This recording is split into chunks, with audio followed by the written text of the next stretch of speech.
Bismillah. Assalamualaikum warahmatullahi wabarakatuh.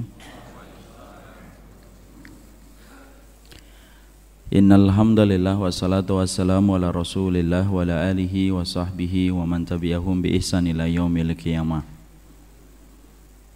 Bapak dan Ibu yang semoga Allah rahmati dan Allah berkahi, alhamdulillah kita senantiasa bersyukur kepada Allah atas kenikmatan yang Allah telah berikan dan Allah limpahkan kepada kita, sehingga dalam kesempatan pagi dan subuh kali ini Allah memberikan kenikmatan kita masih dimampukan untuk berkumpul pada detik-detik menjelang berakhirnya di bulan Ramadan.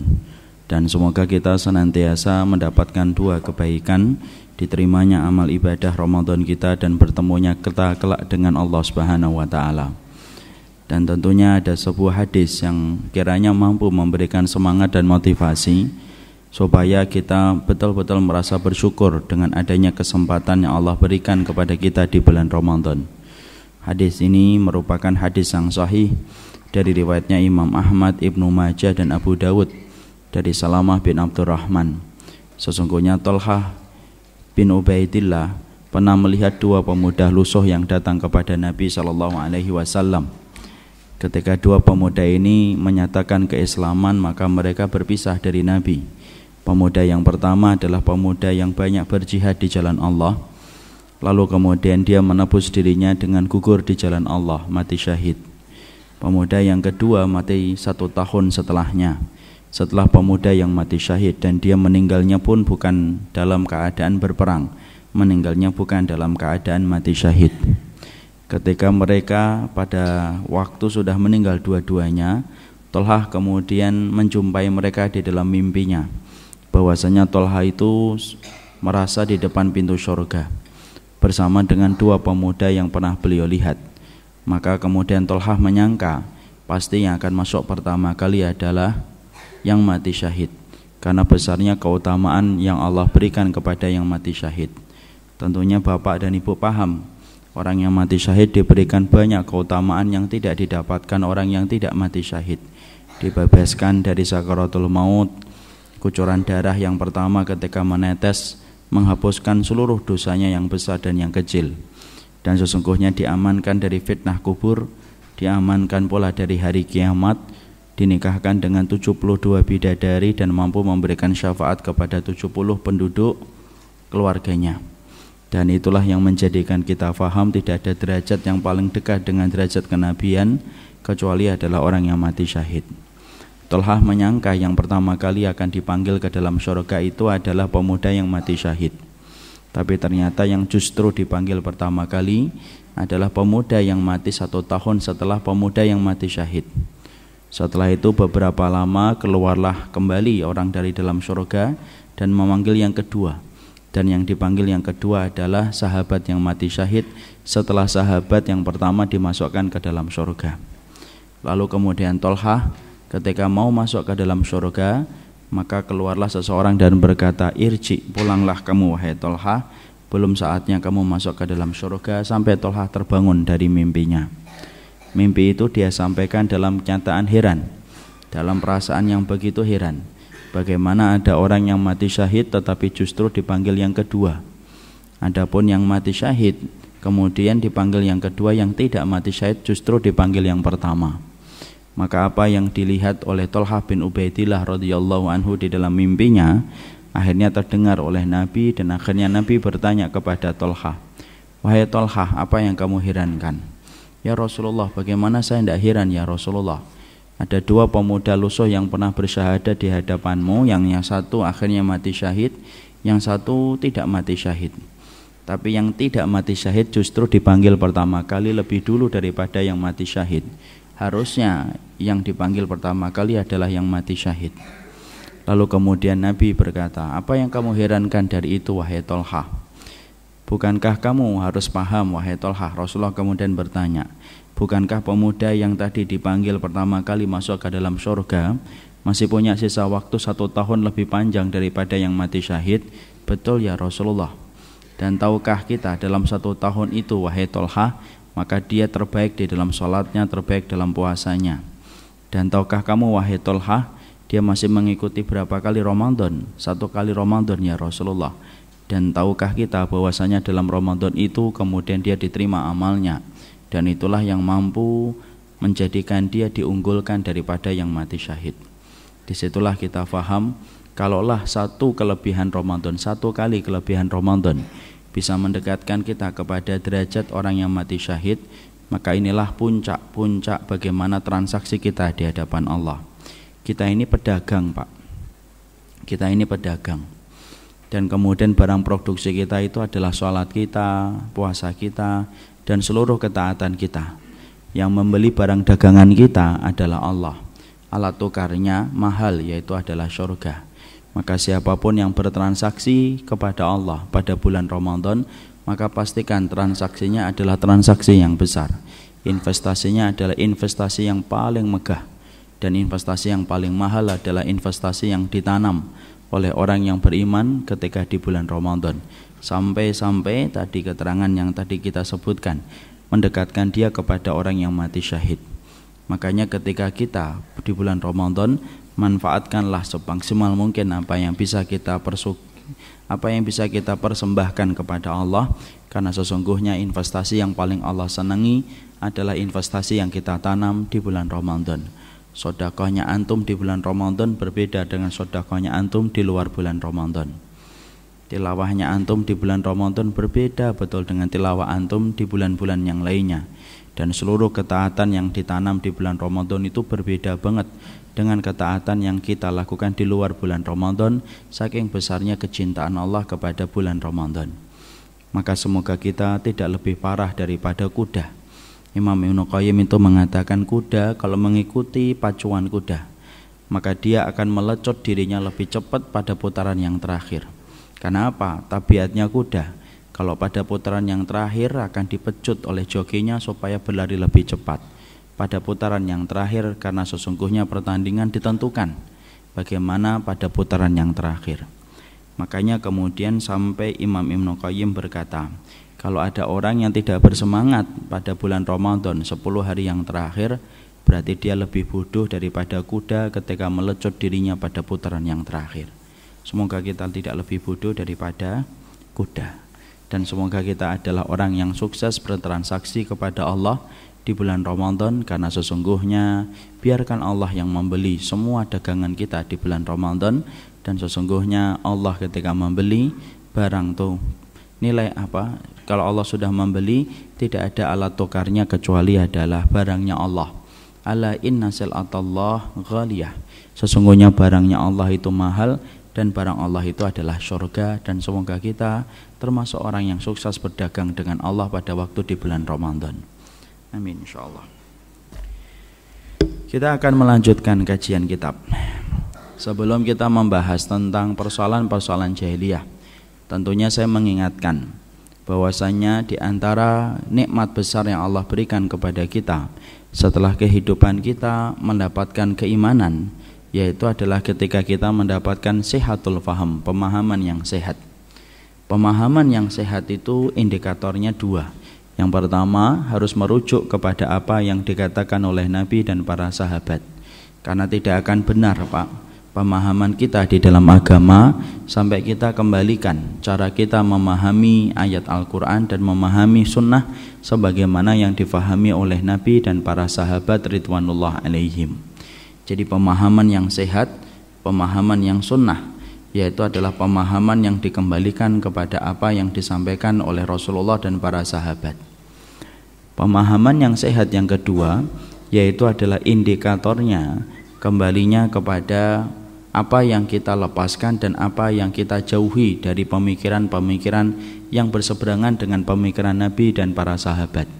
Jadi setiap kita ingin mendapatkan pemahaman yang sehat, maka yang kita harus mengerti, kamu harus mengerti pemikiran-pemikiran yang menyimpang dari Rasulullah dan para sahabat. Kamu mengerti bagaimana konteksnya dalam keadaan di umat, dan bagaimana kita untuk menghindari semua perkara itu dalam kehidupan kita, supaya kita tetap terjaga pemahaman kita yang sehat. Dan itulah yang menjadi salah satu di antara besarnya kenikmatan yang Allah berikan kepada manusia, Dikatakan oleh Imam Ibnu Qayyim dalam kitabnya I'lamul Muwaqqi'in, pemahaman yang sehat merupakan salah satu kenikmatan besar yang Allah berikan kepada orang setelah dia beriman kepada Allah. Apakah semua orang itu diberikan pemahaman yang sehat? Belum tentu. Banyak orang yang berislam, mendapatkan syahadat, melakukan sholat dan ibadah, tapi ternyata pemahamannya tidak sebagaimana pemahaman yang sehat, yang merujuk kepada pemahaman Nabi dan para sahabat, dan tidak mampu dia berlepas dari pemikiran-pemikiran yang menyimpang dari sunnah dan para sahabat. Dia sholat, dia puasa, tapi pemahamannya parah. Dia sholat dan melakukan rangkaian ibadah, tetapi apa yang dia yakini berbeda dengan apa yang disampaikan Nabi dan para sahabat. Maka itulah bentuk kerusakan seseorang di dalam pemahaman ketika pemahaman mereka betul-betul jauh dari pemahaman yang telah disampaikan oleh Nabi dan para sahabat. Makanya kajian kitab Al-Masail Al-Jahiliyah, yaitu persoalan-persoalan jahiliyah, yang kita bahas dari apa yang disusun oleh Syekh Ad-Damimi rahimahullahu ta'ala, itu merupakan bagian dari pengejawentahan upaya kita dan ikhtiar kita supaya kita mendapatkan pemahaman yang sehat. Ketika pemahaman itu indikatornya bagaimana kita berlepas dari semua pemikiran yang menyimpang dari apa yang telah disampaikan oleh Nabi dan para sahabat ridwanullah alaihim. Sekarang mari kita buka halaman yang ke-94. Bagi yang belum punya, tolong diperbanyak doanya, ini waktu yang mustajab, supaya nanti bisa memiliki bukunya insyaallah. Kita akan membahas yaitu adalah sifat yang ke-27. Sifat yang ke-27, orang-orang Yahudi dan Nasara itu memiliki satu pemikiran, satu pemahaman yang parah, satu pemahaman yang menyimpang, yaitu adalah bagaimana mereka mempunyai kebiasaan mengarang buku-buku yang batil dan menisbatkannya kepada Allah.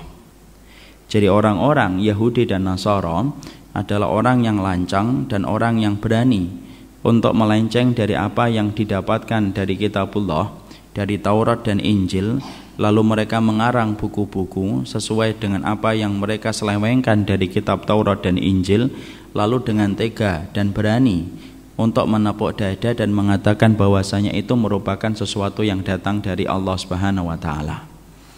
Allah jelaskan itu di dalam surat Al-Baqarah 79. Di dalam surat Al-Baqarah 79 Allah menyampaikan fawailul ladzina yaktubunal kitaba bi aydihim tsumma yaquluna hadza min indillahi liyashtaru bihi tsamanan qalila.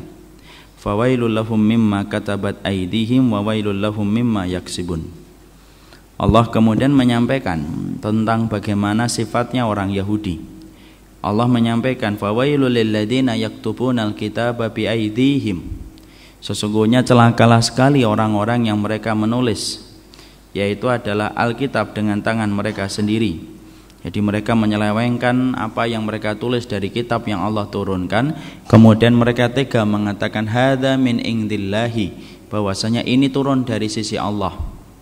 Liyashtaru bihi samanan qalila. Tidak ada yang mereka lakukan itu ketika mereka menyelewengkan kitab Taurat dan Injil kecuali mendapatkan sekeping dari kenikmatan sedikit dari dunia. Celakalah apa yang mereka tulis dan celakalah apa yang mereka dapatkan.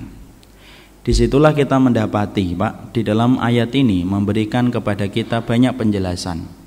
Ayat ini memberikan kepada kita penjelasan sebelum kita mengambil faedahnya, bahwasanya tidak ada kaum yang paling banyak berdusta di dalam kehidupan umat manusia kecuali umat yang paling banyak berdusta itu adalah Yahudi. Itu adalah Yahudi. Makanya ketika mereka menjadi kaum yang diturunkan banyak nabi kepada mereka, tetapi menjadi golongan manusia yang paling banyak membunuh para nabi dan para rasul adalah golongan Yahudi. Itulah yang menjadikan kita memahami karakternya Yahudi itu semacam itu, dan itu sudah dinas oleh Allah di dalam kitabnya. Makanya kalau ada orang mengaku Islam tetapi mesra dengan orang Yahudi, dipertanyakan kembali keislamannya. Karena sesungguhnya orang-orang muslim apabila benar akidahnya, maka dia tidak akan mungkin dikasihi oleh orang-orang yang memusuhi Allah dan Rasulnya. Karena kita mengerti sifatnya Nabi dan para sahabat, Allah menyampaikan walladzina amanu ma'ahu Muhammadur Rasulullah walladzina amanu ma'ahu asyidda'u 'alal kuffar ruhama'u bainahum. Sesungguhnya Muhammad dan orang-orang yang bersamanya dari kalangan orang yang beriman, mereka itu asyidda'u 'alal kuffar, keras kepada orang kafir dan penuh kasih sayang kepada orang yang beriman. Makanya disinilah kita mendapatkan kalau ada orang muslim mendapatkan penghormatan dan mendapatkan kasih sayang dari orang Yahudi, maka sesungguhnya dipertanyakan keislaman sampai orang Yahudi meridhoi keislaman orang itu. Padahal hakikatnya bukan hanya manusia, bahkan Allah saja tidak pernah diridhoi oleh orang Yahudi. Dan antum tahu bukan hanya Allah, malaikat Jibril aja dimusuhi. Makanya kalau antum perhatikan dalam dialognya Rasulullah dengan orang Yahudi, dialognya Rasulullah dengan Abdullah bin Salam, di situ kita mendapatkan di antara malaikat yang paling dihujat oleh orang Yahudi itu adalah malaikat Jibril. Mereka paling tidak suka dengan malaikat Jibril. Kalaulah Allah dan malaikat Jibril tidak selamat dari celaan mereka, kok ada seorang muslim kok selamat dari celaan mereka, maka patutlah kita bertanya walaupun kita tidak menuduh kecuali dengan bukti dan data. Tapi secara zahirnya tidak akan pernah ada orang Yahudi itu kemudian ridho kepada orang yang beriman. Allah tidak selamat dari hujatan mereka, malaikat Jibril pun tidak selamat dari lisan mereka. Makanya kalau orang yang beriman, salah satu indikator keimanan selalu menjadikan diri kita itu dibenci oleh orang Yahudi karena keberanian mereka untuk menghujat untuk menghujat Allah dan Rasulnya dan kemudian para pesuruh-pesuruhnya Allah. Makanya kita mendapati, tapi ada enggak orang Yahudi yang baik, Ustaz? Adalah, tetap ada yang baik. Salah satunya di antara orang yang baik di antara kalangan Yahudi itu adalah Husain bin Salam. Husain bin Salam itu merupakan salah satu orang terhormat orang Yahudi pada zaman Nabi. Di mana kemudian Husain bin Salam kemudian akhirnya ketika masuk Islam berganti nama menjadi Abdullah bin Salam. Dan kita faham Abdullah bin Salam atau nama dulunya adalah Husain bin Salam itu pernah mendatangi Nabi ketika bertanya kepada Rasulullah, ya Rasulullah, ya Muhammad, aku bertanya kepadamu 3 pertanyaan. Kalau kamu mampu menjawab 3 pertanyaanku, maka kamu pasti adalah seorang Nabi dan aku akan bersyahadat kepadamu. Karena pertanyaan ini adalah pertanyaan yang tidak mungkin dijawab kecuali seorang Nabi. Padahal sebelum datangnya Abdullah bin Salam, turun kepada beliau malaikat Jibril memberitahukan apa yang akan ditanyakan oleh Abdullah bin Salam atau Husain bin Salam kepada Nabi. Apa 3 pertanyaan itu? Husain bin Salam menanyakan, 1. Apa tanda awal hari kiamat ketika datang? 2. Apa makanan pertama kali penduduk surga? Dan kemudian yang ketiga, yaitu anak itu lebih mirip ayahnya atau ibunya. Kalau saya tanyakan ke bapak-bapak, pasti tidak bisa jawab, karena pasti bukan Nabi dan bukan Rasul. Tetapi kemudian ketika pertanyaan ini ditanyakan kepada Rasulullah SAW, maka Nabi langsung mengetahui jawaban dari setiap pertanyaan itu. Dijawab oleh Nabi yang pertama. Apa tanda kiamat yang pertama? Munculnya matahari dari arah barat, walaupun pertama kali munculnya dari walaupun setiap harinya muncul dari arah timur. Tapi ketika hari kiamat nanti muncul, maka sesungguhnya dijadikan matahari terbit dari arah barat. Makanan pertama kali penduduk surga itu adalah hatinya ikan paus, hatinya ikan yang ada di lautan. Dan kemudian apakah anak itu mirip ayahnya atau ibunya? Mirip siapa, Pak? Yang jelas bukan mirip tetangganya, ya. Anak itu mirip siapa? Mirip ayahnya atau ibunya? Tergantung apa? Tergantung baju. Maka kemudian Nabi menjawab, kalau kemudian sperma ayahnya yang lebih dulu masuk ke rahim, maka sesungguhnya dia mirip ayahnya. Dan kalau kemudian sperma ibunya lebih dulu atau kemudian lebih dulu ibunya, maka dia akan mirip ibunya. Dan ketika Husain bin Salam mendapatkan jawaban dari setiap pertanyaan yang dia berikan kepada Nabi diterima oleh Nabi, semuanya benar, maka langsung Husain bin Salam menyatakan syahadat dan kemudian beliau masuk Islam. Disitulah kita faham, itulah Abdullah bin Salam, salah satu di antara profilnya orang Yahudi yang masih tersisa keimanan sampai akhirnya Husain bin Salam masuk Islam dan akhirnya diganti oleh Nabi, namanya dari Husain menuju dan diganti menjadi Abdullah bin Salam. Makanya Abdullah bin Salam menunjukkan kepada Nabi bagaimana dustanya orang-orang Yahudi. Makanya kemudian ketika Abdullah bin Salam setelah masuk Islam, maka Abdullah bin Salam berkata, pasti kamu akan saksikan kaum yang pasti akan mendustakan keislamanku adalah orang Yahudi itu sendiri ya Rasulullah. Maka kemudian Nabi membuktikan ucapan itu. Maka setelah Abdullah bin Salam menyatakan keislaman, datanglah orang Yahudi banyak ke dalam rumahnya Rasulullah. Saat itu mereka belum tahu bahwasanya Abdullah bin Salam itu telah masuk Islam, Husain bin Salam belum masuk Islam. Lalu ketika mereka masuk ke dalam rumahnya Nabi, Nabi berkata kepada mereka, bagaimana pendapat kalian tentang Husain bin Salam? Lalu kemudian dikatakan, Masya Allah, dia adalah orang yang terbaik dari putra yang terbaik. Dia adalah orang alim kami di antara alim yang terbaik, dan ahlul ilmi kami di antara ahlul ilmi yang terbaik. Itu yang mereka katakan tentang Husain bin Salam. Kemudian Nabi berkata, bagaimana kalau kalian mendengar bahwasanya Husain bin Salam telah masuk Islam?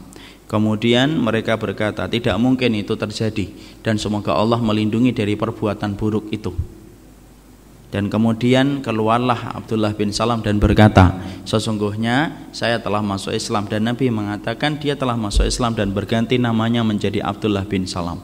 Langsung itu orang Yahudi langsung dirubah, langsung berkata, tidaklah kami mengenal Husain bin Salam kecuali adalah orang yang buruk, anak yang buruk dari orang yang paling buruk di antara kami, dan orang yang bodoh di antara orang yang paling bodoh di antara kami. Itulah orang Yahudi. Jadi kemudian mereka adalah makhluk yang paling banyak pendusta kepada Rabb-nya, paling banyak pendusta kepada para nabinya, dan paling banyak pendusta kepada setiap utusan Allah. Allah saja tidak selamat dari hujatan mereka, malaikat Jibril tidak selamat dari hujatan mereka, apalagi orang yang beriman. Tapi disitulah kita faham bahwasanya itulah orang Yahudi. Allah menyampaikan pada ayat ini tentang orang Yahudi, di mana salah satu di antara pemikiran sesatnya orang Yahudi yang menjadikan akhirnya sesatnya seluruh manusia Yahudi pada saat itu sampai saat ini, yaitu adalah bagaimana rohib-rohib mereka berani untuk mendatangkan tulisan-tulisan yang menyeleweng dari kitab Taurat dan Injil, lalu kemudian mereka mengaku itu adalah dari Allah supaya mendapatkan sekeping dari dunia. Dan ingat, orang Yahudi berani untuk merubah apa yang ada di dalam kitab Taurat, berani. Dan itu menjadi sesuatu yang lumrah mereka lakukan. Makanya dari sebuah riwayat dari Abdullah bin Umar radhiyallahu anhuma, itu pernah diterangkan bahwasanya ada laki-laki Yahudi dan wanita Yahudi yang kemudian berzina padahal mereka sudah menikah. Lalu mereka mendapati dalam Taurat itu hukumannya adalah dirajam. Kemudian mereka bermaksud untuk mendatangi Nabi supaya mendapatkan kompensasi hukum. Padahal antara kitab Taurat dan kitab Al-Quran sama, tidak ada hukuman yang ditegakkan kepada pelaku zina ketika mereka telah menikah, muhson, kecuali hukuman yang ditegakkan kepadanya itu adalah rajam. Sama persis dalam Taurat juga semacam itu. Kemarin saya sampaikan kan Pak, hati-hati dengan zina. Zina itu bukan dosa kecil tetapi dosa besar. Makanya sampai kata-kata hikmah keluar, az-zina dainun wa qadauhu fi ahlihi. Zina itu utang dan cara membayarnya melewati anak-anaknya nanti, keturunannya. Ya, makanya sampai diterangkan dalam asar para salaful ummah, sesungguhnya zina itu balaknya terkena kepada seluruh keluarga orang yang berzina itu. Sampai tikus yang ada di dalam lubang rumah itu akan terkena balak dari orang yang berzina di dalam rumah itu. Saking besarnya dosa meliputi orang yang berzina. Zina itu hutang, sama dengan kedoliman. Kedoliman itu hutang Pak. Kemarin saya sampaikan di alisan. Sesungguhnya kedoliman itu hutang. Orang yang suka mendolimi, memfitnah, dia ketawa-ketawa kemarin, hari ini dia bisa jadi akan membayar hukumannya. Kenapa? Kedoliman itu hutang. Dolim itu hutang. Makanya orang yang kita dolimi, kalau kemudian dia diam dan menyerahkan dia urusan itu, kedoliman yang dia rasakan kepada Allah, sesungguhnya balasan dari Allah lebih pedih dari balasan orang yang terdolimi. Kenapa? Orang terdolimi paling-paling bisa melakukan pemukulan tok kalau kemudian dia tidak sabar. Selesai, dia akan bisa menghapuskan kedoliman itu. Makanya orang yang terzalimi, apabila dia ngerti ilmunya, dia tidak akan berusaha untuk membalas. Dia diam, dia menyerahkan sama Allah. Tuntaskan ya Allah. Karena Allah adalah zat yang mensifati dirinya dengan keadilan. Dan salah satu sifat keadilan, Allah tidak pernah meridhai kezaliman. Makanya kemudian Allah sampai mengatakan wa haramtud dzulma ala nafsi. Aku haramkan kezaliman kepada diriku. Siapapun yang berbuat zalim, siapapun nih saya tunjukkan, siapapun yang berbuat fitnah, siapapun yang berbuat zalim, antum harus membayar itu entah di dunia entah di akhirat. Ya, makanya itulah yang kita harus pahami. Makanya di situ kita mendapati zina termasuk di antara dosa besar. Makanya kemudian ketika mereka mengetahui bahwasanya di dalam Taurat tidak ada hukuman yang Allah berlakukan kepada pelaku zina yang mohson kecuali harus dirajam, maka kemudian mereka mendatangi Nabi dan bermaksud untuk mendapatkan kompensasi hukum. Lalu mereka mendatangi Nabi dan Nabi sudah tahu apa yang ada di dalam kitab Taurat. Allah sudah menjelaskan itu di dalam kitab Taurat, apa yang akan diberlakukan kepada pelaku zina ketika mereka telah mohson. Lalu kemudian ditanyakan kepada Nabi dan Nabi bertanya. Jadi orang itu akhirnya dibawa kepada Nabi dan mereka ingin mendatangkan hukuman yang lebih ringan supaya mereka berlepas dari Allah. Jadi sebenarnya orang Yahudi mengakui enggak tentang Rasulullah? Mengakui. Cuma dia mengingkarinya ketika mereka kecewa mendapati Nabi bukan datang dari golongan mereka. Tapi dari mereka mendatangi Nabi itu sebenarnya dalam hati kecil mereka mengakui ini adalah seorang Nabi dan seorang Rasul. Maka kemudian akhirnya mereka mendatangi Rasulullah dan berkata, wahai Muhammad, ini adalah laki-laki kami dan perempuan kami telah menikah dan kemudian mereka berzina. Tolong tegakkan hukuman kepada mereka. Itu gayanya orang Yahudi kalau mereka mendapati kitab Taurat tidak sesuai dengan mereka itu gitu. Nyari-nyari yang ringan. Maka ketika itu Rasulullah SAW kemudian berkata, apa hukuman yang Allah berlakukan kepada kalian dalam kitab Taurat kepada pelaku zina ketika mereka telah menikah?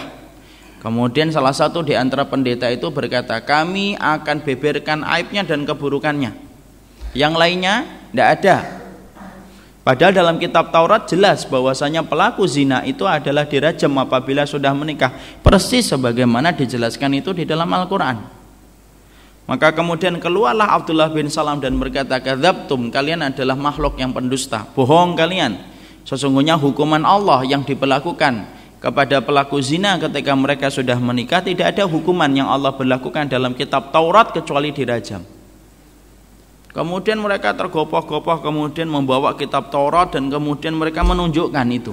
Ini loh, ditunjukkan aibnya. Kemudian tangannya itu kemudian menempel kepada salah satu bagian dari halaman yang dia buka. Ditutup gini Pak, coba. Sama Nabi ditutup, kayak anak kecil, anak SD. Ini tidak ada nih, tidak ada itu. Kemudian Abdullah bin Salam mengatakan, angkat tanganmu. Tidak ada ini, coba. Angkat tanganmu. Kemudian tidak ada, angkat tanganmu. Ketika diangkat disitulah ada tentang hukuman Allah bagi pelaku zina, yaitu adalah dirajam. Itu Yahudi. Itu Yahudi. Makanya disitulah kita mengetahui bahwasanya orang-orang ketika kemudian mendapati pemikiran yang dimiliki oleh orang Yahudi, yaitu adalah ketika mereka senantiasa berani untuk mendatangkan tulisan-tulisan yang mereka selewengkan dari kitabullah, lalu kemudian mereka buat buku, lalu kemudian mereka jual itu.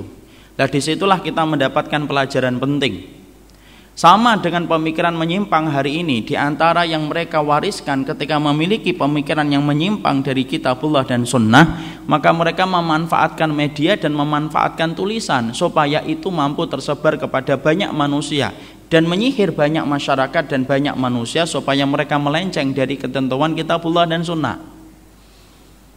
Dan jangan kemudian kita remehkan kekuatan kata-kata Pak dan kekuatan tulisan. Karena orang Yahudi pun memanfaatkan celah ini dan mereka nulis Pak. Mereka nulis. Jadi sesungguhnya pemikiran-pemikiran menyimpang itu ketika mereka mengadopsi pemikiran yang menyimpang, mereka itu menulis. Dan mereka ketika menulis mereka menyebarkan ideologi-ideologi batil mereka ketika menyelewengkan dari kitabullah dan sunnah.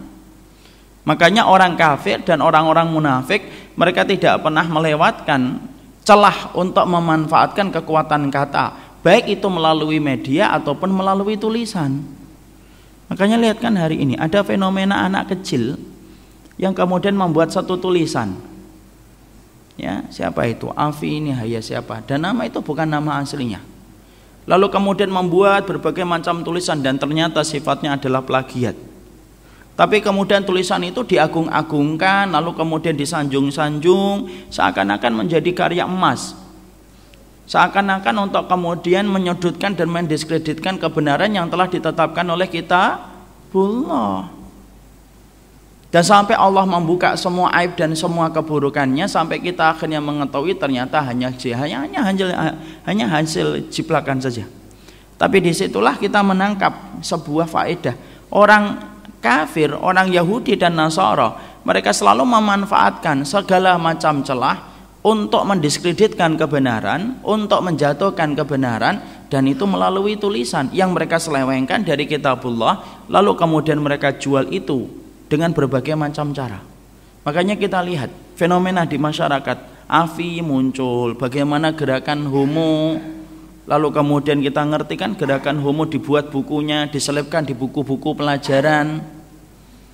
Kemudian banyak tulisan-tulisan tentang PKI, semuanya itu melalui tulisan-tulisan. Bahkan pemikiran-pemikiran liberal itu mengutip beberapa ayat, mengutip beberapa dalil yang ada di dalam Al-Quran, diselewengkan menurut versi mereka, lalu kemudian disebarkan kepada umat, supaya umat mereka menelan racun yang mereka sebarkan, dan akhirnya mereka menolak kebenaran disebabkan dengan berbagai macam tulisan yang mereka sebarkan itu. Ya. Makanya persis sebagaimana yang diterangkan oleh Allah, orang Yahudi melakukan itu, dan mereka berani untuk mengambil kitab Taurat kemudian mereka selewengkan. Jadi fenomena hari ini ketika banyak buku-buku tersebar, di mana buku-buku itu justru menjadi buku yang mendiskreditkan kebenaran, itu sudah lumrah. Kenapa? Sejarah itu hanyalah momentum atau momen kejadian yang selalu berulang, dan itu pasti ada. Makanya orang mukmin itu tidak boleh mereka melalaikan kekuatan yang dimiliki oleh kekuatan media dan kekuatan kata-kata. Kalau kita membiarkan ini, Pak, kita akan membiarkan orang-orang yang awam dan bodoh tersihir dengan segala macam perkataan dan tulisan mereka. Dan di antara bentuk perjuangan kita hari ini menyuarakan kebenaran. Dan tentunya kita paham, ada satu paham yang dianut oleh orang-orang yang berada di atas panggung kebatilan. Suarakan kebatilan tiap hari, maka lama-lama kebatilan itu akan menjadi kebenaran. Terus saja disampaikan gitu. Makanya sampai kemudian kedapatan kan di beberapa tempat orang-orang yang punya handphone sampai berjumlah 500 handphone dengan 50.000 account, dan mereka nyebar kasak kusuk itu di tengah sosial media yang tidak bisa kita cek bagaimana kebenarannya dan siapa pemilik akun itu. Kenapa mereka sampai berani membayar orang? Bahkan ada satu foto itu orang duduk kemudian handphonenya berjejer banyak sekali. Karena mereka ngerti cara itulah yang mereka akan lakukan untuk mendiskreditkan kebenaran, supaya kebatilan itu lebih mudah diterima oleh masyarakat yang awam lagi jahil, dan mereka memanfaatkan celah kata-kata. Makanya orang yang beriman ketika paham ini tidak akan pernah mereka meremehkan kekuatan kata-kata dan media hari ini. Dan alhamdulillah sekali kalau kemudian hari ini kita sudah mendapati satu persatu elemen kaum muslimin sudah menyadari pentingnya kekuatan media dan kekuatan kata-kata. Jangan biarkan orang-orang yang jahil dan awam itu terpukau dan terpesona dengan kekuatan sihir melalui kata-kata yang ditulis. Kenapa? Setiap kata-kata, setiap orasi yang memukau itu pada dasarnya kalau merubah yang hak menjadi batil itu adalah sihir. Makanya Nabi sampai mengatakan inna minal bayani la sihr. Sesungguhnya keterangan yang memukau, yang merubah kebenaran menjadi kebatilan dan berhasil merubah kebatilan seakan-akan menjadi kebenaran, la sihr, maka itu merupakan bentuk sihir. Makanya kita, Pak, berjihad sesuai dengan kemampuan kita. Walaupun dengan kita nge-share tulisan yang benar, walaupun kemudian kita ingin ikut untuk mengungkap tentang satu kebatilan, itu merupakan bentuk dari upaya dan ikhtiar kita supaya pemikiran jahiliyah itu mampu kita bendung dengan apa yang bisa kita lakukan. Jangan diem, Pak. Apabila kemudian dalam kerangka amar ma'ruf nahi mungkar ketika kita mendiamkan, bisa jadi Allah menghukum kita melalui anak-anak kita. Anak-anak kita akan menjadi korban kemungkaran ketika dulunya kita menjadi orang tuanya mendiamkan kemungkaran itu terjadi atas nama kepribadian, atas nama kesolehan pribadi. Ingat saya katakan, tidak ada sunnah yang mengajarkan kita soleh pribadi itu. Kita diajarkan oleh Allah supaya kita menjadi orang yang menegakkan amar ma'ruf nahi mungkar dan tidak perlu membentur-benturkan pintu surga. Hari ini ada upaya yang seakan-akan membentur-benturkan pintu surga ketika ada orang yang ingin melakukan amar ma'ruf nahi mungkar dan berkata, sudahlah, tidak usah ikut-ikutan gitu, dzikir pagi aja belum, kitab ulama aja banyak belum kita baca. Ikhwan, antum dzikir pagi, antum dzikir petang, antum sholat sunnah, antum membaca kitab para ulama, itu pintu surga. Amar ma'ruf nahi mungkar itu pintu surga, tidak usah dibentur-benturkan pintu surga itu. Seakan-akan orang yang amar ma'ruf nahi mungkar itu meremehkan ilmu, dan seakan-akan orang yang kemudian ketika dia beramal dengan dzikir pagi dan ketika dia mengaji seakan-akan tidak membutuhkan amar ma'ruf nahi mungkar. Ya tidak bisa. Kita tidak menjadi kaum yang suka membentur-benturkan pintu surga. Siapapun yang menegakkan amar ma'ruf nahi mungkar, dia membutuhkan ilmu sebagaimana ikan membutuhkan air. Tidak mungkinlah kita nafikan itu. Dan kita membutuhkan sunnah dalam kehidupan kita. Kita membutuhkan sunnah, tapi yang dinamakan dengan amar ma'ruf nahi mungkar itu tidak pernah mampu kita tinggalkan. Kenapa? Kemungkaran ketika kita tinggalkan justru menjadikan diri kita hina di hadapan Allah. Dan Allah akan menimpakan makar dalam kehidupan kita ketika kita meninggalkan amar ma'ruf nahi mungkar. Ya, kenapa? Jelas kok yang dilakukan oleh orang-orang jahiliyah itu mereka berani merubah kitabullah. Sama dengan hari ini, banyak orang yang berusaha untuk merubah apa yang ditulis oleh Allah, dan banyak orang yang ingin merusak dari apa yang disampaikan Rasul. Dan kita tidak boleh diam, tidak boleh diam. Karena kalau kita cemburu sama Allah, Pak, maka pasti kita tidak akan terima apabila syariatnya Allah, kitabnya, sunnahnya kemudian dilecehkan, diselewengkan dari makna yang benar, kemudian kita diem. Sama, itu kedudukan seorang suami ketika mendapati istrinya dihujat banyak orang, dicolek sama setiap orang, diem. Istrinya kan pasti nanya, ini suami saya itu punya rasa cinta enggak sih? Saya dicolek, diem, diganggu, diem. Maka kemudian walaupun suaminya ngasih teh gitu ya, ngasih makanan enak, ngasih kemudian hadiah emas, permata, tapi kira-kira istrinya itu sedih atau enggak? Sedih.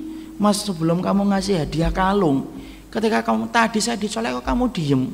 Alah, enggak apa-apa, enggak apa-apa kayak gitu. Coba, kira-kira apa yang akan dikatakan oleh istrinya?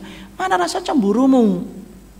Sama, Pak, ghirah itu bukan hanya kepada suami, kepada istrinya, tapi termasuk ghirah itu apa? Makhluk kepada Allah. Dan kita cemburu apabila zat yang kita cintai kemudian dilecehkan syariatnya, diselewengkan kebenaran yang telah disampaikan olehnya.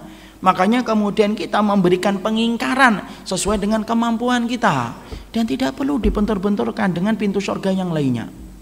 Kadang-kadang ada orang yang ingin amar ma'ruf nahi mungkar, dikatakan udahlah, penting doakan. Lu mendoakan mah sudah dari dulu. Yang namanya berdoa itu tiap hari, Pak. Ya atau tidak, Pak? Apakah orang yang amar ma'ruf nahi mungkar kemudian orang yang tidak berdoa? Kan enggak. Kita tetap berdoa kan? Tetapi amar ma'ruf nahi mungkar tetap kemudian kita jalankan. Kalau semuanya selesai dengan doa, Pak, tidak perlu ada perang Badar. Ya kan? Kemudian kafilahnya Abu Sufyan lewat, kemudian Rasulullah ngomong, sudah biarin aja dia lewat, kita berdoa. Selesai dengan doa? Enggak lah, Pak. Kalau kemudian semuanya selesai dengan doa, maka sesungguhnya tidak ada perang Uhud, tidak ada perang Khandaq. Tapi yang namanya amar ma'ruf nahi mungkar tetap ditegakkan. Makanya Nabi mencegat kafilahnya Abu Sufyan. Kenapa kok dicegat? Untuk ngambil kembali dari semua harta kaum muslimin dan para sahabat yang ditinggal ketika mereka hijrah. Itulah awal asal muasalnya perang Badar itu, Pak. Dilihat toh, dibaca. Ya, kalau ada Ustadz Sirah menyampaikan, coba ditanya, perang Badar itu mulainya apa? Perang Badar itu mulainya bukan dari kaum musyrikun yang pengen nyerang, enggak.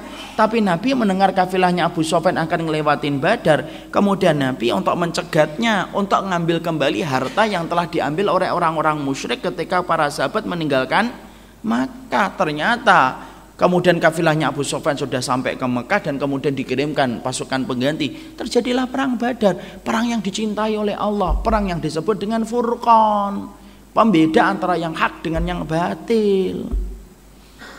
Bukan berarti nanti setelah ini kemudian amar ma'rufnya nahi mungkar nanti serampangan, enggak lah.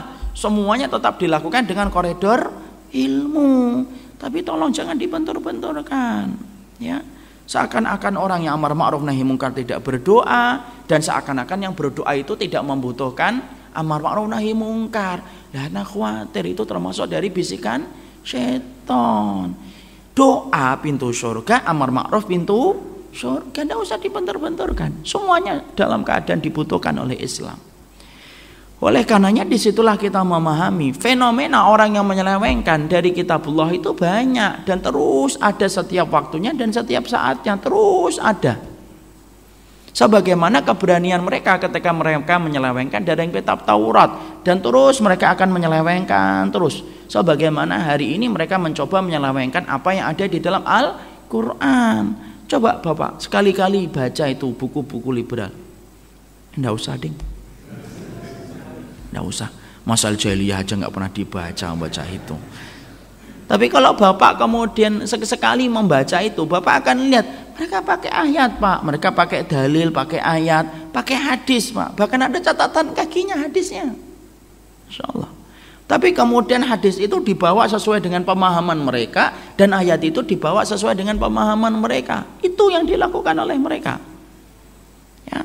Dan kebiasaan itu terus ada, makanya tersebarnya pemikiran itu, pemikiran yang menyimpang itu salah satunya melalui apa? Penyelewengan yang mereka lakukan kepada Al-Quran. Sama persis sebagaimana Yahudi menyelewengnya itu kapan?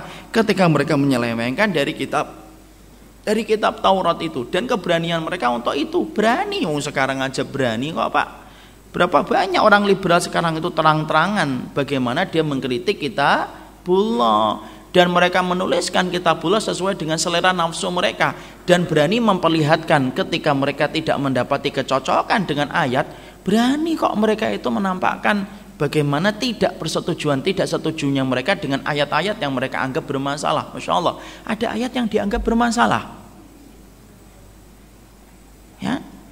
Makanya itulah yang menjadikan akhirnya kita paham, itulah diantara pemikiran jahiliyah. Orang jahiliyah itu suka banget untuk menyeleweng dari kitabullah dan sunnah. Dan atas nama apa? Atas nama kebenaran yang diklaim oleh mereka. Dan mereka menganggap bahwasanya syariat, ayat dan hadis itu ada syariat dan ayat yang sifatnya bermasalah.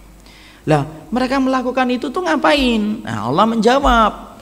Orang Yahudi ketika mereka menyelewengkan kitabullah dan sunnah, mereka menyelewengkan kitab Taurat itu sebagaimana di dalam surat Al-Baqarah 79 itu apa? Liyashtaru bihi samanan qalila. Tujuannya apa? Duniawi. Tujuannya duit, untuk mendapatkan harga yang sedikit dari harga dunia. Jadi orang Yahudi adalah hamba-hamba dunia. Iya. Mereka itu hamba-hamba dunia, sampai mereka berani merubah yang hak menjadi batil, yang batil menjadi hak, hanya untuk mendapatkan sekeping dari kenikmatan dunia. Sama persis dengan keadaan kita. Hari ini orang-orang yang mereka berani menyelewengkan dari kitabullah dan sunnah, itu ujung-ujungnya apa? Duit. Ujung-ujungnya apa? Proyek. Makanya disinilah kita khawatir kalau ulama sudah terkena fitnah dunia sampai dia merubah yang benar menjadi yang hak, yang merubah yang benar menjadi batil, dan merubah yang batil menjadi yang hak. Kerusakan ahlul ilmi itu jauh lebih parah daripada kerusakan orang awam. Kerusakan ahlul ilmi apabila kepleset, Pak, itu lebih parah daripada kerusakan orang awam. Makanya saya katakan, menjadi orang yang menyampaikan ilmu itu tidak ringan, berat di sisi Allah. Keplesetnya ahlul ilmi itu lebih berat daripada keplesetnya orang awam. Kenapa? Karena keplesetnya ahlul ilmi itu diikuti oleh banyak orang yang mengikutinya walaupun dia dalam keadaan salah. Kalau keplesetnya orang awam dan keplesetnya orang jahil, itu keplesetnya hanya untuk diri mereka sendiri tok, tidak ada yang ngikutin. Ada orang jahil dia kepleset, tidak ada orang yang tertarik ngikutin. Tapi kalau kemudian yang kepleset ada ahlul ilmi, dan salah satu di antara penyebab keplesetnya ahlul ilmi itu apa? Masalah uang, Pak, masalah jabatan, iming-iming, kemudian kedudukan. Makanya kemudian apa? Dijauhi itu pintu-pintu penguasa, itu salah satunya untuk menjaga kehormatan ulama itu di situ. Makanya kemudian sampai dikatakan di sini orang Yahudi yang berani untuk menyelewengkan kitab Taurat itu disebabkan apa? Liyashtaru bihi samanang qalila. Sama. Ternyata kemudian motivasi orang sekarang ketika mereka berani untuk menyelisihi dari kebenaran itu ya inti-intinya apa? Uang. Dan mereka ketika melakukan itu, Masya Allah, mereka berani melemparkan isu-isu kontroversial. Makanya ada sebuah kaidah yang dianut oleh mereka, bul ala zamzam fatu'raf, maka kencingilah air zam-zam, maka kamu itu akan cepat terkenal. Artinya bukan ngencingin air zam-zamnya, artinya apa? Keluarkan isu-isu yang sifatnya kontroversial, maka sesungguhnya kamu akan cepat dikenal. Ujung-ujungnya apa? Mendapatkan proyek uang. Ya, jadi proyek liberalisme, sekulerisme, intinya itu apa sih? Intinya mereka itu mengusung paham itu sampai berani menentang syariatnya Allah. Intinya satu, dapat sekeping dari kenikmatan dunia. Mereka apa? Umala. Umala itu apa? Yaitu menjadi pegawai-pegawainya duit dia itu. Makanya doakan setiap orang yang menyampaikan kebenaran supaya kemudian mereka terjaga dari segala macam yang membuat mereka terpeleset. Makanya sampai Umar bin Khattab radhiyallahu anhu berkata kepada Ziyad bin Khudair, "Ya Ziyad, ala ta'lama yahdimul Islam." Ziyad, kamu tahu enggak apa perkara yang merusak Islam itu? Yang merusak Islam itu 3 ya Ziyad. Zallatul alim, keplesetnya orang alim. Itu dikhawatirkan oleh Umar. Kenapa Umar itu mengkhawatirkan keplesetnya orang alim? Keplesetnya orang alim itu cepat merusak Islam, Pak. Kenapa? Pasti diikutin orang banyak. Pasti diikutin orang banyak. Kenapa? Banyak tipologi masyarakat itu karakteristiknya awam dan jahil, dan mereka menempatkan ulama itu sebagaimana ahlul ilmi yang wajib untuk diikuti dalam semua perkara. Akhirnya kalau yang benar alhamdulillah, kalau pas salah, nah itu yang akibatnya parah, fatal akibatnya, mengikuti yang rusak, dan itulah yang merusak bangunan Islam secara cepat. Yang kedua, jidalul munafik bil Quran, yang merusak Islam secara cepat itu apa? Kata Umar bin Khattab, jidalul munafik bil Quran. Orang munafik nanti akan mendebat orang-orang yang di atas kebenaran, dan orang munafik itu mendebat kamu dengan apa? Al-Quran. Masih ingat gak dulu ketika masa-masa panas menjelang pilkada, kemudian ada buku kecil, ayat-ayat yang menceritakan tentang pemilihan supaya bolehnya memilih orang kafir. Pakai ayat atau tidak pakai ayat?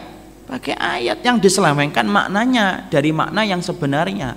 Persis sebagaimana yang dikatakan Umar, yang merusak Islam itu adalah orang munafik yang mendebat kamu di atas kebenaran, tapi orang munafik itu mempergunakan ayat-ayat Al-Quran.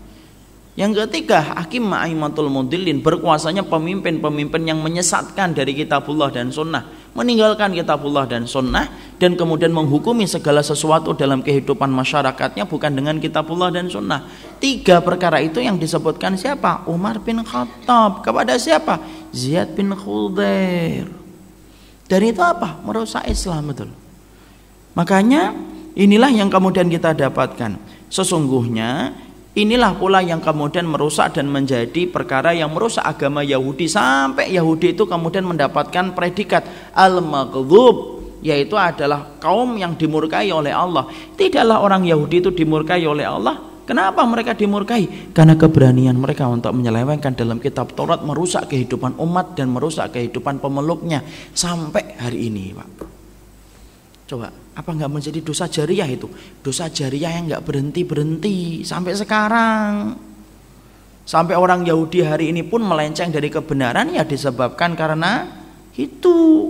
Sampai orang Yahudi hari ini tetap memusuhi Islam dan mereka tidak mengakui Nabi sebagai Rasulnya pun sama. Karena apa? Karena para pendahulu mereka ngambil kitab Taurat, diselewengkan dan dibiarkan. Karena orang Yahudi adalah kaum yang tidak mau melakukan amar ma'ruf nahi munkar. Kaum yang anti dengan amar ma'ruf nahi munkar itu kaum apa? Yahudi.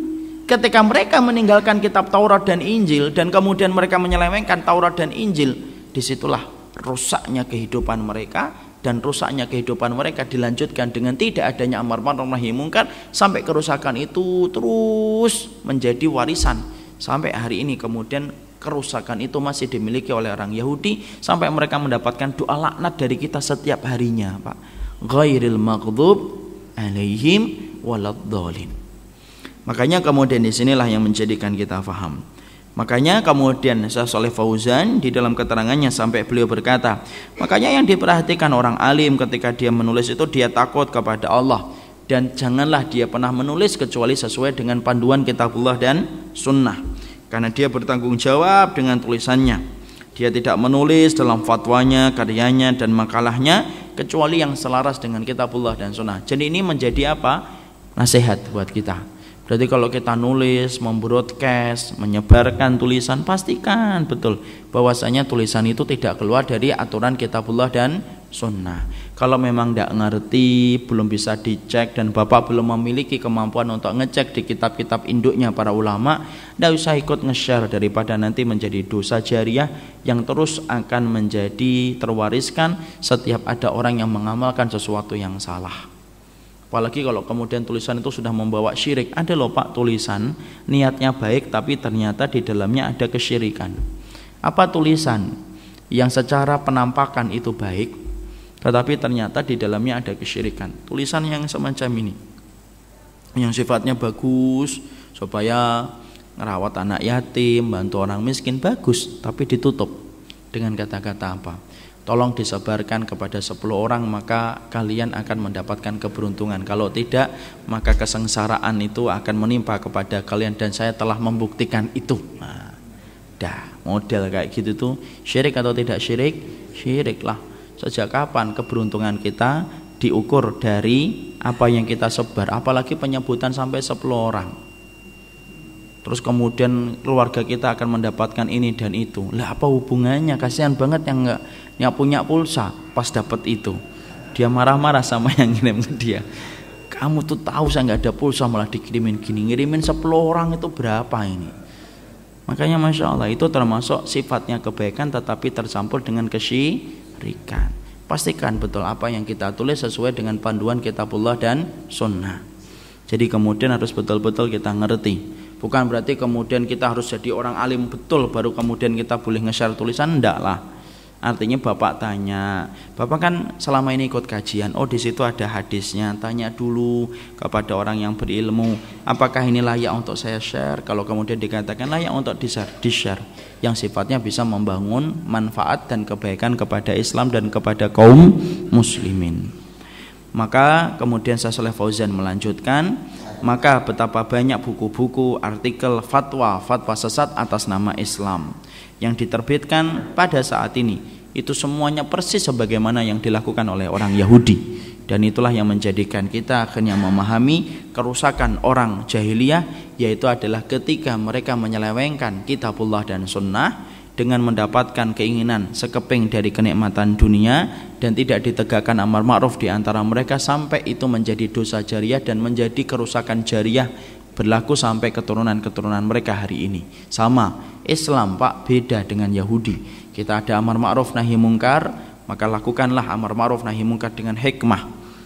Amar ma'ruf nahi mungkar itu tidak identik dengan kekerasan, tapi sesungguhnya amar ma'ruf nahi mungkar identik dengan upaya perbaikan, yang rusak menjadi benar, yang salah menjadi betul, yang batil menjadi hak. Itulah identitas dari amar ma'ruf nahi mungkar. Tetapi kita tidak boleh mendiamkan. Antum hari ini kemudian diberikan oleh Allah amanah dengan gadget, handphone, manfaatkan semaksimal mungkin. Sebuah berita yang salah harus kemudian kita luruskan. Jangan sampai membiarkan kebatilan terulang-ulang, nanti akan menjadi kebenaran bagi orang yang bodoh dan bagi orang yang awam. Dan kita bisa lakukan sesuai dengan kemampuan kita.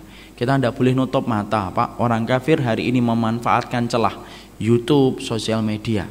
Bahkan saya lihat orang-orang Syiah pun memanfaatkan ini.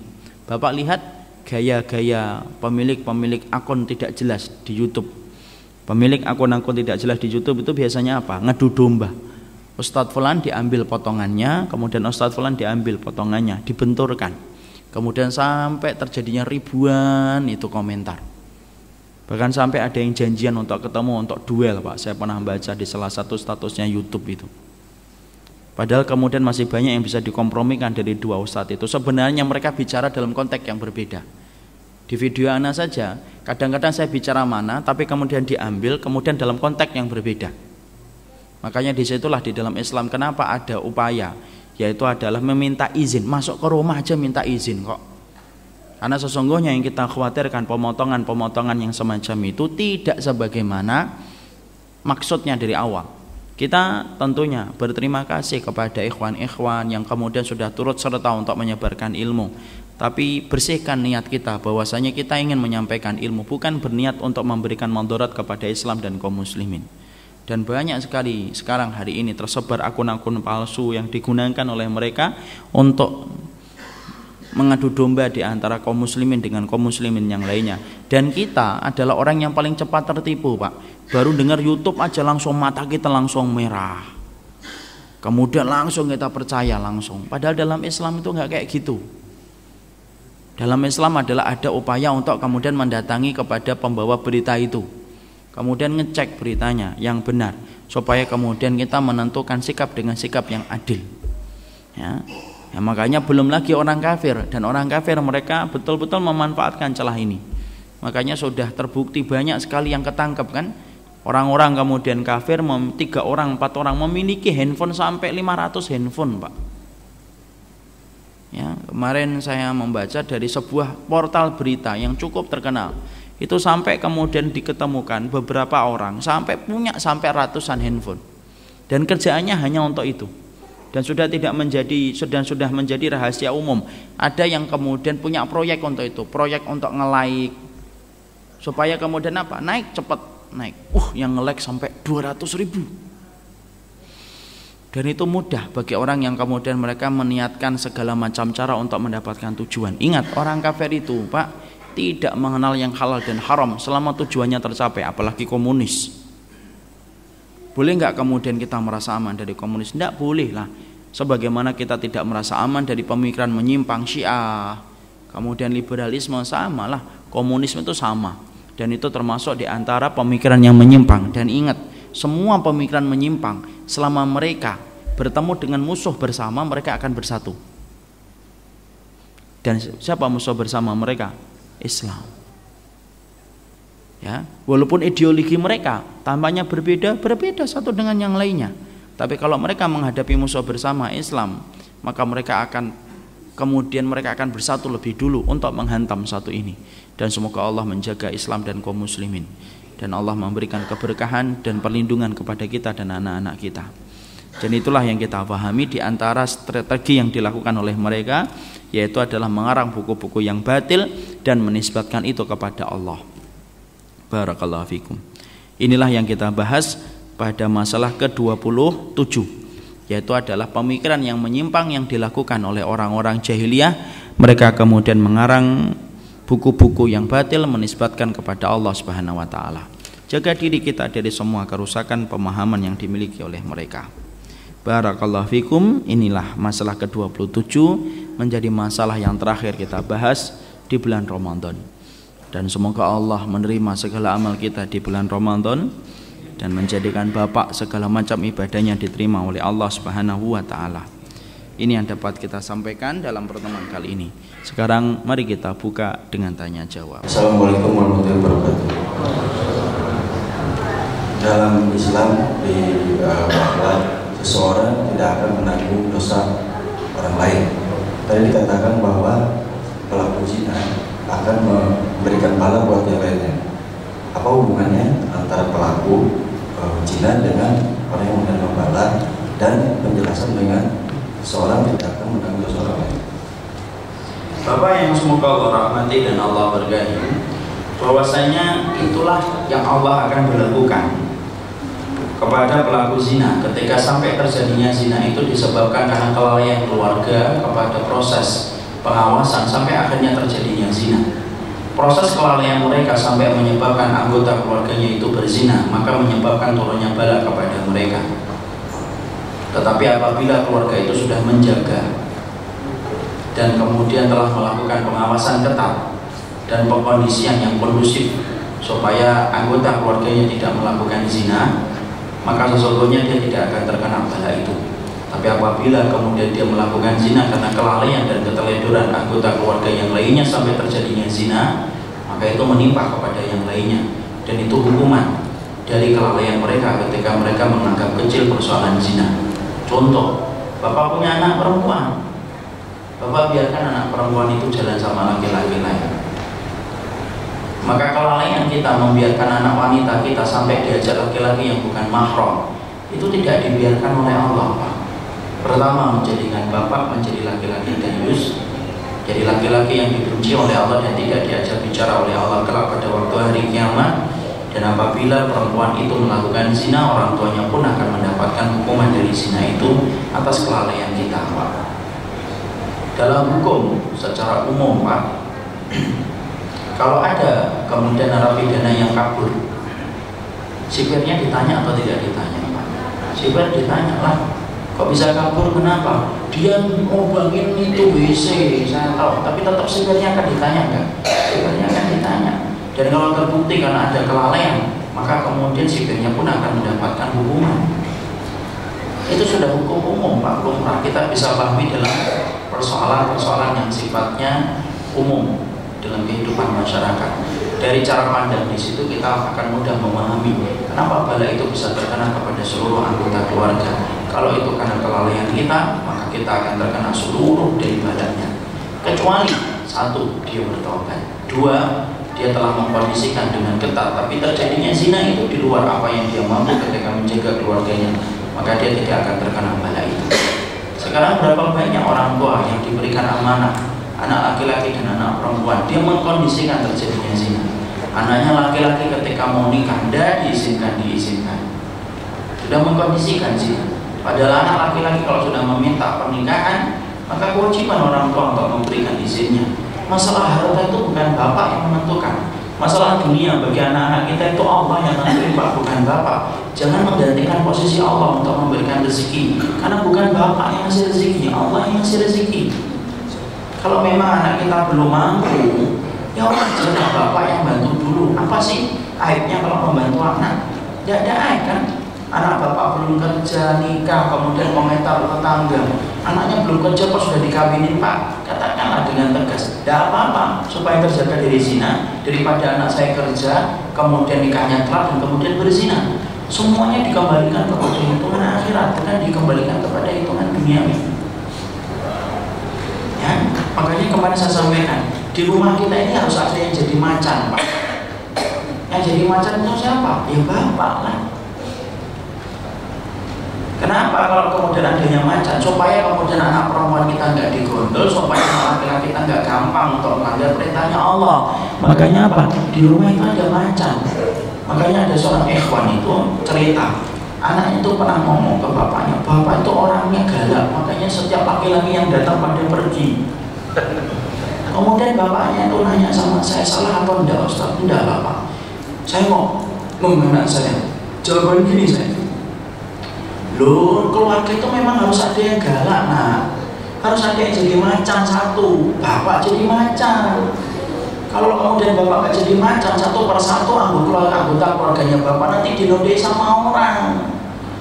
Ya, maka kemudian yang lain jadi kucing, nah, bapak jadi macan, ibumu jadi kucing.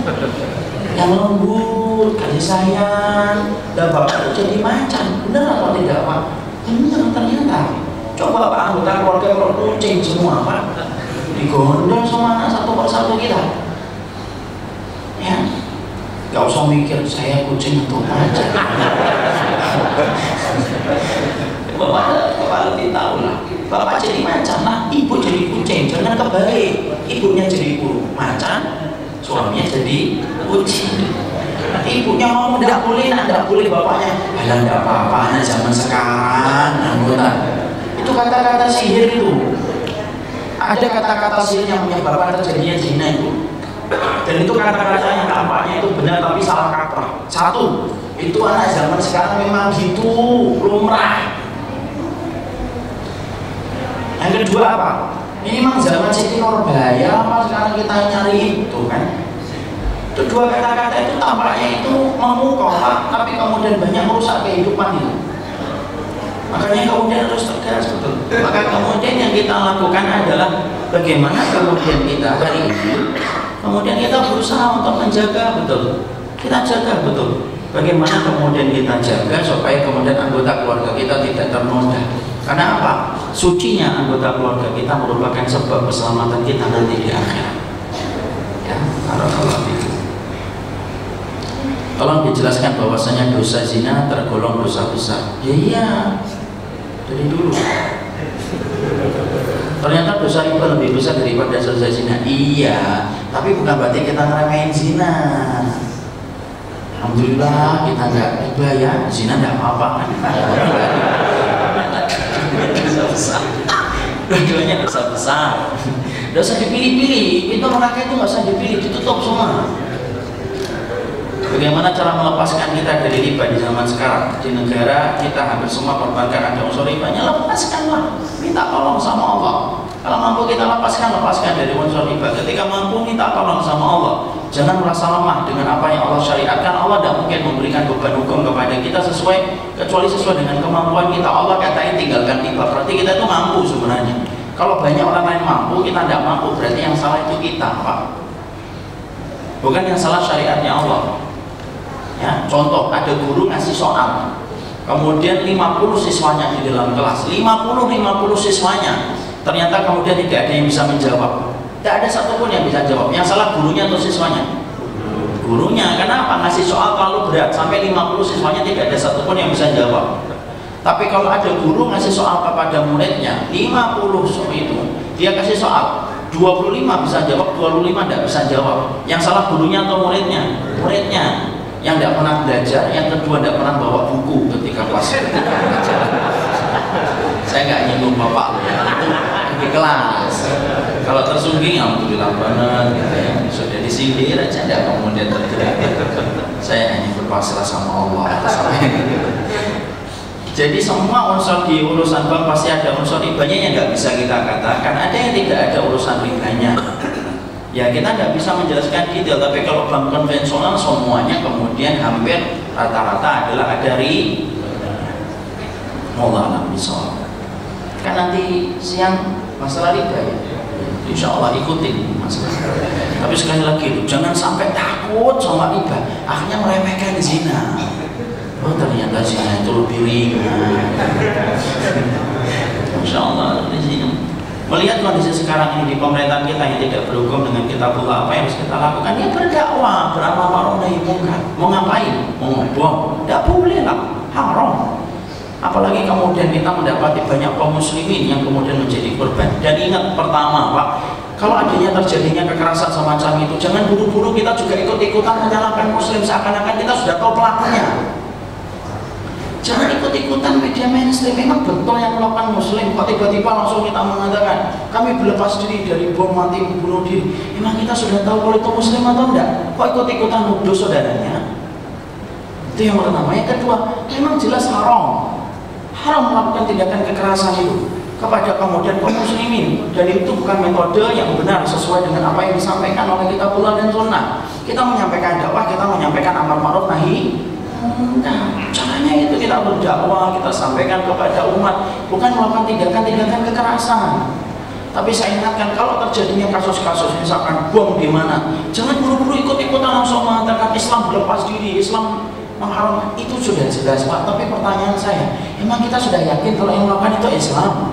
Berarti mainstream kita sudah diracun dulu bahwasanya setiap ada pelaku itu pasti umat Islam. Tadi yang saya sampaikan, kebatilan itu kalau ditanamkan terus-terusan, lama-lama jadi apa? Kebenaran. Akhirnya kita yang sudah berilmu saja di kajian aja langsung nuduh, tuh kan? Ada gerakan gitu, baru aja terjadi kok kita sudah ikut-ikutan nuduh.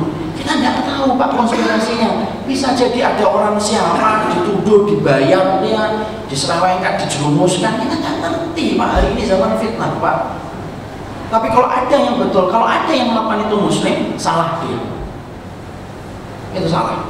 Kalau memang itu yang melakukan muslim dan bukan korban, bisa jadi korban atau tidak, bisa jadi korban, kita tidak pernah tahu. korban apa, nggak ngerti apa-apa, tiba-tiba ini kan nggak pernah tahu kita. Maka kemudian apa? Tenang, tahan dulu. Semuanya dalam koridor. Tapi yang jelas Islam tidak pernah memerintahkan dalam perkara itu. Islam belum pasti dengan cara yang semacam itu. Ya, karena sesungguhnya apa? Yang kita lakukan adalah dakwah, yang kita lakukan adalah amar ma'ruf nahi munkar. Sampaikan terus kita Allah dengan cara yang hikmah, dengan cara apa yang disampaikan oleh Rasulullah SAW, sampai diberikan kemampuan untuk kemudian menegakkan apa yang ditegakkan oleh Allah dan Rasulnya. Paham? Jadi inilah yang kemudian saya sampaikan. Semoga Allah memberikan keberkahan atas apa yang kita kaji. Semoga Allah memberikan kebaikan atas apa yang kita pelajari, insyaallah. Subhanallah. Sudah 6:30.